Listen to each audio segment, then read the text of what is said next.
வணக்கம் everyone. இன்னைக்கு revise in 10 minutes with me digestion and absorption பத்தி பார்க்க போறோம். இது NCERT பாயிண்ட்ஸ் மட்டும் தான் கவர் பண்ணியிருக்கேன். இதை நீங்க படிச்சாவே போதும், கண்டிப்பா இந்த சாப்டர்ல இருந்து எந்த क्वेश्चंस வந்தாலும் அட்டெண்ட் பண்ண முடியும். ஃபர்ஸ்ட், காம்ப்ளெக்ஸ் ஃபுட்டை சிம்பிளா ஃபார்முக்கு கன்வெர்ட் பண்றது தான் டைஜஷன். நம்ம ஃபுட்ல மேஜர் கான்ஸ்டிட்யூயன்ட்ஸ் என்னவா இருக்குன்னா கார்போஹைட்ரேட், புரோட்டீன்ஸ், ஃபேட்ஸ். இதோட சிம்பிளா ஃபார்ம்ஸா பிரேக் டவுன் பண்றது தான் டைஜஷன். ஃபுட் வந்து எலிமெண்டரி கேனல் வழியா தான் பாஸ் ஆகும். மவுத்லேருந்து anal canal வரைக்கும் எல்லாமே elementary canal தான். ஸோ ஸ்டார்டிங் மவுத், எண்டிங் வந்து anal canal. So pathway of food வந்து mouth to pharynx. Pharynx is a common passage for food and air. Pharynxலேருந்து food வந்து ஈசோஃபேகஸ்க்கு போகும். Oesophagus to stomach, stomach to small intestine to large intestine and then to anal canal.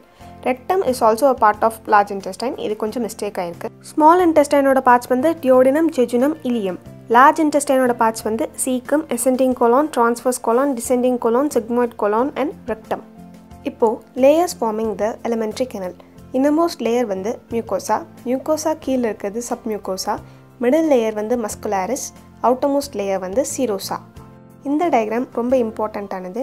இது கண்டிப்பா ஒரு 1 mark கேட்க நிறைய chances இருக்கு. இப்போ ஒரு லேயர்ஸா பார்க்கலாம். serosa வந்து ஒரு outermost layer. It is made up of mesothelium, அதாவது epithelium of the viscera. Viscera ஒன்றும் இல்லை, organ, and has some connective tissue also. Muscularis is the middle layer. It is made up of smooth muscle. Inner வந்து circular and outer வந்து longitudinal layer arrange ஆயிருக்கு. This layer is responsible for propulsion of food. ஒரு muscle strength தேவைப்படுது ஃபுட்டை வந்து propel பண்ண. That is because of muscularis. இப்போ mucosa கீழ இருக்க submucosa is made up of connective tissues like nerves, blood and lymph vessels. Duodenum glands are also present in submucosa.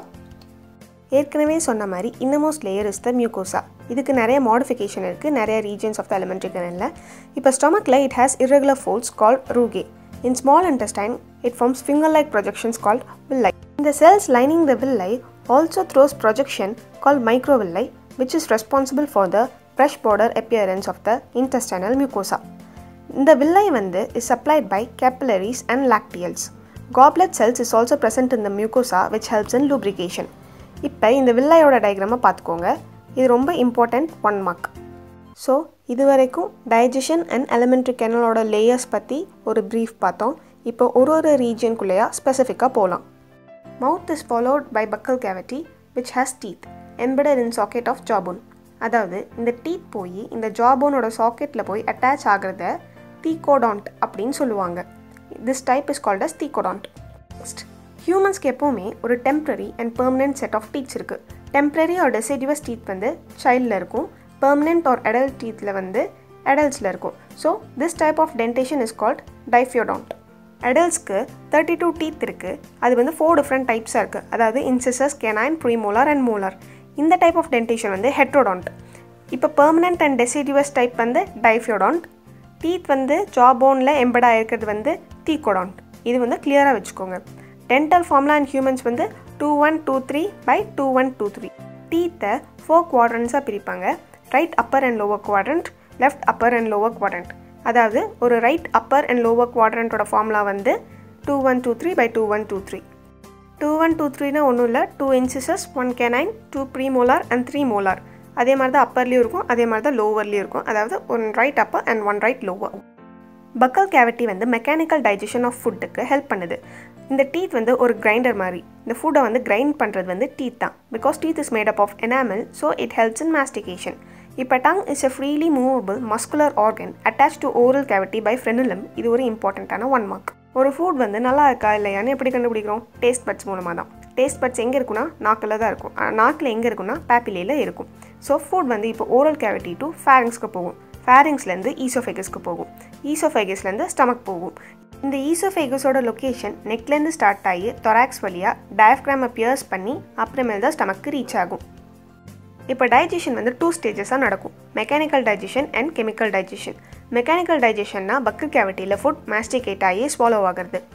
இந்த மாஸ்டிகேட்டட் food fairings and ஈசோஃபேகஸ்க்கு போகிற போது நம்ம அதை போலஸ் அப்படின்னு சொல்லுவோம்.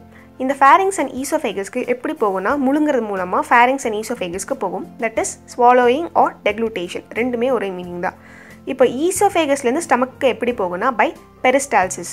So fairings and ஈசோஃபேகஸ்க்கு by swallowing R டெக்ளூட்டேஷன், to the stomach by peristalsis. Chemical digestion வந்து juices secreted by digestive glands. Digestive glands la first salivary glands பத்தி பாப்போம். 3 salivary glands இருக்கு mouthல. அதாவது submaxillary or submandibular, sublingual and parotid. இந்த glands வந்து salivary juice which contains electrolytes like sodium, potassium, chloride and bicarbonate and salivary amylase and enzyme and lysozyme produce ஆகுது. இந்த salivary amylase வந்து starch maltose ஒரு disaccharide convert ஆகும். இந்த salivary amylase வந்து 6.8 pH ல work ஆகும். 30% of starch hydrolyzed by salivary amylase and lysozyme in saliva has antibacterial effect. Next, stomachல இருக்க glands. அதுக்கு முன்னாடி stomach பத்தி பார்த்தறலாம். Stomach ஒரு J-shaped organ. இப்போ esophagus-ல இருந்து food stomach வரதுக்கு நடுவுல ஒரு sphincter இருக்கும். That is gastroesophageal sphincter. And stomach has 3 portion. The cardiac where esophagus opens, fundus and pylorus. Pylorus வந்து small intestine-க்கு open ஆகும். இந்த sphincters-ஓட வேலை என்ன? இப்போ ஃபுட் ஈசோஃபேகஸ்லேருந்து ஸ்டமக்கு வருது, மறுபடியும் ஸ்டமக்லேருந்து பேக்வர்டாக ஈசோஃபேகஸ்க்கு ஃபுட் போகக்கூடாது. ஸோ இந்த ப்ரிவெண்ட் பண்ணுறது தான் gastro oesophageal sphincter. Gastric glands வந்து மியூக்கோஸ் ஆஃப் ஸ்டமக்கில் இருக்குது. 3 டைப்ஸ் ஆஃப் செல்ஸ் இருக்குது. மியூக்கஸ் நெக் செல்ஸ் வந்து மியூக்கஸ் செக்ரேட் பண்ணும். பெப்டிக் ஆர் சீஃப் செல்ஸ் வந்து பெப்சினோஜன் செக்ரேட் பண்ணும். பெரைட்டல் ஆர் ஆக்சன்டிக் செல்ஸ் வந்து HCl and intrinsic factor secrete பண்ணும். Intrinsic factor is responsible for vitamin B12 absorption. gastric juicesோட கலந்த food stomach leave பண்ணுற போது that is called as chyme. masticated food buccal cavity leave பண்ண போது bolus, ஸ்டமக்கை leave பண்ண chyme. Stomach produces pepsinogen and inactive form. அது HCl கூட சேர்ந்த பின்னாடி தான் பெப்சின் ஒரு ஆக்டிவ் ஃபார்மாக கன்வெர்ட் ஆகுது அட் ஆப்டிமல் pH 1.8. இப்போ இந்த ஆக்டிவ் பெப்சின் ப்ரோட்டீன்ஸ் மேலே ஆக்ட் ஆகி பெப்டான்ஸ் அண்ட் ப்ரோட்டியோசஸாக பிரேக் டவுன் பண்ணுது. Mucus and bicarbonate is also secreted by gastric juice which protects the gastric mucosa from HCl. இப்போ குழந்தைகளுக்கு ரெனின் அப்படிங்கிற ஒரு என்சைம் செக்ரேட் ஆகும் which helps in digestion of milk protein. இது குழந்தைகளில் மட்டும்தான் இருக்கும் இந்த ரெனின். ஸ்மால் இன்டெஸ்டைன் செக்ரேட் பண்ணுற ஜூஸஸ் பற்றி பார்க்க முன்னாடி ஸ்மால் இன்டெஸ்டைன் பற்றி பார்க்கலாம். அதில் டியோடினம், ஜிஜினம், இலியம் அப்படின்னு 3 போர்ஷன்ஸ் இருக்குது. இப்போ ஸ்டமக்லேருந்து டியோடினம்க்கு ஃபுட் வரதுக்கு முன்னாடி ஒரு பைலோரிக் ஸ்பிங்க்டர் நடுவில் ஒன்று இருக்குது. ஏற்கனவே சொன்ன மாதிரி ஸ்பிங்க்டர் வந்து பேக்வர்ட் ஃப்ளோ ஆஃப் ஃபுட்டை ப்ரிவென்ட் பண்ணும்.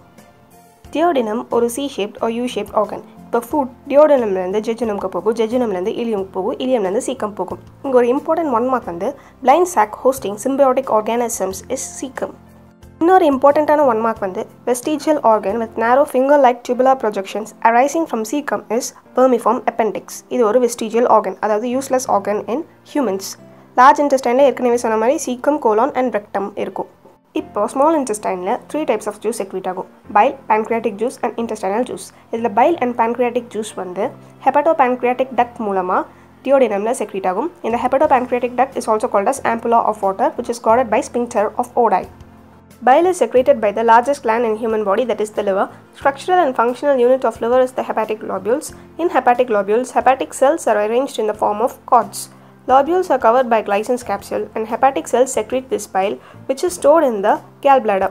Bile has no enzymes. இது ஒரு important 1 mark. Bile வேற என்ன இருக்கு? Bile pigments, that is bilirubin and biliverdin இருக்கு. Bile salts இருக்கு, cholesterol இருக்கு. Bile helps in emulsification of fat. Emulsification is nothing but breakdown of fat into small vessels. Bile is over. Now pancreatic juice. Blocksல இருக்க letters எல்லாமே important 1 mark. இப்போ exocrine pancreas secretes pancreatic juice, that is trypsinogen, chymotrypsinogen, procarboxypeptidase. இந்த 3 என்சைமும் வந்து inactive formல தான் secrete ஆகுது. Then other enzymes are amylase, lipase and nuclease. இப்போ trypsinogen is acted upon by enterokinase of intestinal juice and is converted into its active form trypsin. In the trypsin acts upon chymotrypsinogen and procarboxypeptidase to make its active form. இப்போ ஸ்டமக்லேருந்து வர food தான் கைம்.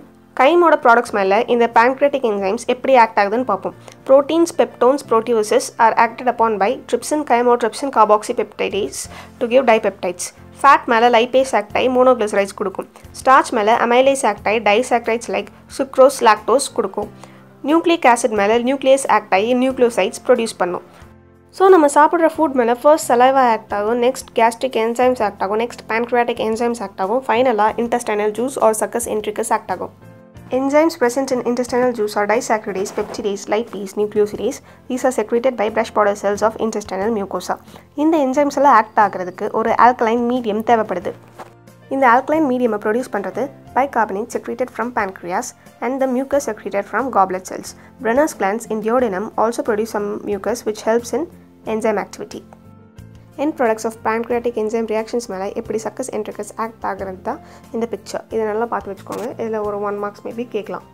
முன்னாடி சொன்ன எல்லா ரியாக்ஷன்ஸும் டியோடினமில் முடிஞ்சிடும். இப்போ jejunum and இலியமில் முன்னாடி break டவுனோட products எல்லாம் அப்சார்ப் ஆகும். Undigested and unabsorbed passes into the large intestine. Functions of large intestine வந்து absorption of water, minerals and certain drugs and secretion of mucus adheres to the undigested particle and helps in lubricating. இலியம்லேருந்து சீக்கம்க்கு போகிற undigested and absorbed substances feces அப்படின்னு சொல்லுவோம். இது ரெண்டுத்துக்கு நடுவில் ஒரு ileocaecal valve இருக்குது which prevents backflow of fecal matter. Feces டெம்பரரியாக ரெக்டமில் ஸ்டோர் ஆகிருக்கும். Activities of GIT is under neural and hormonal control. Process by which end products of digestion pass through intestinal mucosa into blood or lymph is called as absorption. Small amount of glucose amino acid chloride ions வந்து simple diffusion மூலமாக absorb ஆகுது. Glucose and amino acids are absorbed by carrier protein that is facilitated transport and active transportல மறுபடியும் amino acid, glucose, sodium எல்லாம் absorb ஆகுது. Glycerol and fatty acidsக்கு ஒரு தனி absorption இருக்குது. First micelles form ஆகும். அதுக்கப்புறம் intestinal mucosa போய் chylomicrons form ஆகும். Then it is taken up by lacteals in the villi, then into the bloodstream. Lacteals ஒன்றும் இல்லை, they are lymph vessels. First glycerol and fatty acids lymphல absorb ஆகி அதுக்கப்புறம் இந்த bloodக்கு போகும். Maximum absorption small intestine நடக்கும். Large intestine absorption of water, minerals and certain drugs takes place. Stomachல absorption of water, simple sugars and mainly alcohol. இப்போ மவுத்லேயும் certain drugs வந்து absorb ஆகும். இப்போ ரெண்டு important one mark இருக்குது. One is assimilation. Substance absorbed reach tissue which utilize them. This process is assimilation. Defecation ejection of feces voluntarily to the outside through anal canal. Most common ailment of digestive system வந்து inflammation of intestine because of bacteria, virus and parasites. Jaundice ஒரு affected liverனால bile pigments skin and eyes கீழே deposit ஆகி அதை yellow-வா turn பண்ணுறது தான் jaundice. Vomitingனா it is a reflex action. A stomach contents are ejected through the mouth. Vomiting center எங்கே இருக்குன்னா medullaல இருக்குது. இது ஒரு important one mark. நம்ம எல்லாத்துக்கும் டயரியானா தெரியும். frequency of bowel movement இருக்கும், liquidity of feces இருக்கும், reduced absorption of food இருக்கும். Constipationna feces வந்து ரெக்டம்லேயே ரீட்டைன் ஆகிருக்கிறது தான் கான்ஸ்டிபேஷன். irregular bowel movements இருக்கும். இன்டைஜஷன்னா food not digested leading to fullness. ஒரு ஃபுல்னஸ் எப்போவுமே நம்ம வயிற்றில் இருக்கும். அதோட காசஸ் எல்லாம் வந்து inadequate enzyme secretion, anxiety, food poisoning, overeating and spicy foods. அவ்வளோதான் முடிஞ்சிருச்சு. இந்த சாப்டர் முடிக்க 2 minutes எக்ஸ்ட்ரா டைம் ஆயிடுச்சு. But everything is covered. நாளைக்கு எக்ஸ்ட்ரீஷன் பற்றி பார்ப்போம். until then goodbye.